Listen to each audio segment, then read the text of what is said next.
નમસ્કાર મિત્રો, હું ડૉક્ટર સ્નેહલ સીતાપરા છેલ્લા 15 વર્ષથી બાળરોગ નિષ્ણાત તરીકે જેતપુરમાં કાર્યરત છું. આજે આપણે વાત કરશું સરકારશ્રી દ્વારા નવી લોન્ચ કરવામાં આવેલી HPV એટલે કે સર્વાઇકલ કેન્સર સામેની રસી વિશે, જે અમુક સ્પેશિયલ વયજૂથની બાળાઓને સરકાર દ્વારા ફ્રીમાં આપવામાં આવી રહી છે. તો સૌપ્રથમ તો HPV શું છે, એ શું શરીરમાં અસર કરે છે અને એની સામેની રસી કઈ રીતે કાર્યરત છે એના વિશે સમજીએ. સર્વાઇકલ કેન્સર એટલે કે ગર્ભાશયનું મુખનું કેન્સર સ્ત્રીઓમાં થતા બધા જ કેન્સરોમાં સેકન્ડ નંબર એટલે કે બીજા નંબરે આવે છે. આખી દુનિયામાં જેટલા સર્વાઇકલ કેન્સરથી મૃત્યુ થાય છે એના 25% મૃત્યુ ફક્ત ભારતમાં થાય છે. અને દર 7 થી 8 મિનિટે ભારતમાં એક મહિલાનું મૃત્યુ ગર્ભાશયના મુખના કેન્સર એટલે કે સર્વાઇકલ કેન્સરથી થાય છે.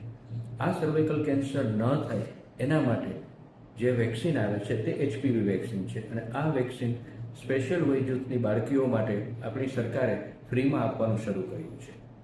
તો આ વેક્સિન લગભગ 2006થી એટલે કે છેલ્લા 20 વર્ષથી આ પ્રાઇવેટ સેક્ટરમાં અવેલેબલ છે અને ઘણા લોકો પ્રાઇવેટ સેક્ટરમાં અપાવેલ પણ છે. તો આ કોઈ નવી વેક્સિન નથી, કોઈ ટ્રાયલ થયા વગરની વેક્સિન નથી. 20 વર્ષથી આ વપરાતી વેક્સિન છે અને સંપૂર્ણ સલામત છે. સોશિયલ મીડિયામાં ઘણી વખત ખોટા વિડીયો ફરતા હોય છે કે આ નુકસાનકારક છે કે એનાથી બાળકીઓને નુકસાન થઈ શકે છે. તો એ સંપૂર્ણ ખોટી માહિતી છે. કોઈ પણ ડૉક્ટરો આ માહિતીનું સમર્થન નથી કરતા. આ વેક્સિન એકદમ સફળ છે અને સલામત છે.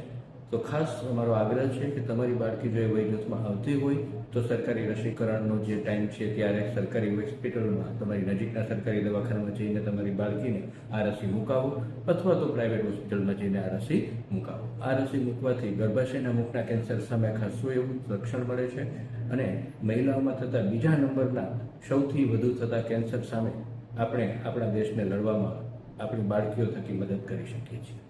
Thank you.